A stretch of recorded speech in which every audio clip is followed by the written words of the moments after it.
What's the difference between wealth, money, and status? Wealth is the thing that you really want. Wealth is assets that earn while you sleep. Wealth is the factory, the robots that's cranking out things. Wealth is the computer program that's running at night that's serving other customers. Wealth is even money in the bank that is being reinvested into other assets and into other businesses. Even a house can be a form of wealth because you can rent it out, although that's probably a lower use of productivity of the land than actually doing some commercial enterprise. So my definition of wealth is much more businesses and assets that can earn while you sleep. But really the reason you want wealth is because it buys you freedom. So you don't have to wear a tie like a collar around your neck. So you don't have to wake up at 7 a.m. and rush to work and sit in commute traffic. So you don't have to waste away your entire life grinding all the productive hours into a soulless job that doesn't fulfill you. So the purpose of wealth is freedom. It's nothing more than that. It's not to buy fur coats or drive Ferraris or sail yachts or jet around the world in your Gulfstream. That stuff gets really boring and really stupid really fast. It's really just so that you are your own sovereign individual.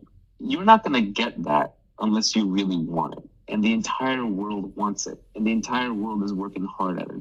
And to some extent, it is competitive. It's a positive sum game, but there are competitive elements to it because there's a finite amount of resources right now in society. And to get the resources to do what you want, you have to stand out. Money is how we transfer wealth. Money is social credits. It is the ability to have credits and debits on other people's time. If I do my job right, if I create value for society, society says, oh, thank you. We owe you something in the future for the work that you did in the past.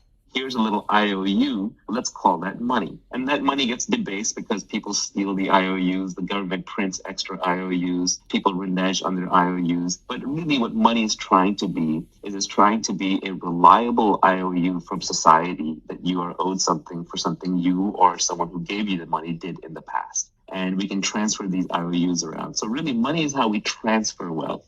There are fundamentally two huge games in life that people play. One is the money game, because money is not going to solve all your problems, but it's going to solve all your money problems. So I think that people know that. They realize that, so they want to make money. But at the same time, many of them deep down believe that they can't make it. They don't want any wealth creation to happen. So they virtue signal by attacking the whole enterprise by saying, well, making money is evil and you shouldn't do it, blah, blah, blah. But what they're trying to do is they're actually playing the other game, which is a status game. They're trying to be high status in the eyes of other people watching by saying, well, I don't need money, we don't want money. And then status is just your ranking in the social hierarchy. So wealth is not a zero-sum game. Everybody in the world can have a house. Because you have a house doesn't take away from my ability to have a house. If anything, the more houses that are built, the easier it becomes to build houses, the more we know about building houses, and just the more people that can have houses. So wealth is a very positive sum game. We create things together. We're starting this endeavor to create this, hopefully, piece of art that explains what we're doing.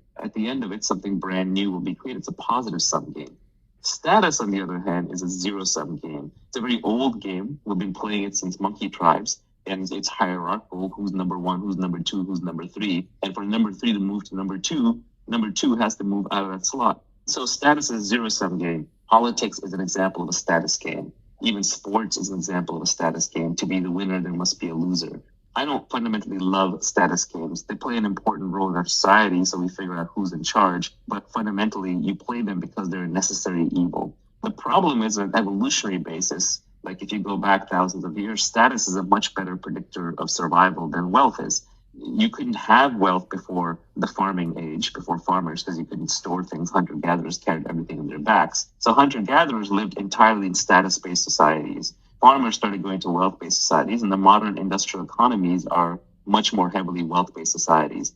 But there's always a subtle competition going on between status and wealth. For example, when journalists attack rich people or attack the technology industry, they're really bidding for status. They're saying, no, the people are more important, and I, the journalist, represents the people, and therefore I am more important. The problem is that by playing these status games, to win at a status game, you have to put somebody else down.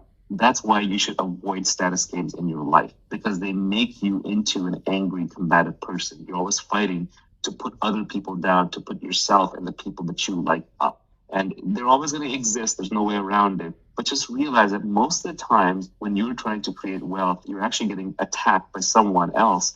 and they're trying to look like a goody two shoes, but really what they're doing is they're trying to up their own status at your expense. They're just playing a different game, and it's a worse game. It's a zero-sum game instead of a positive-sum game.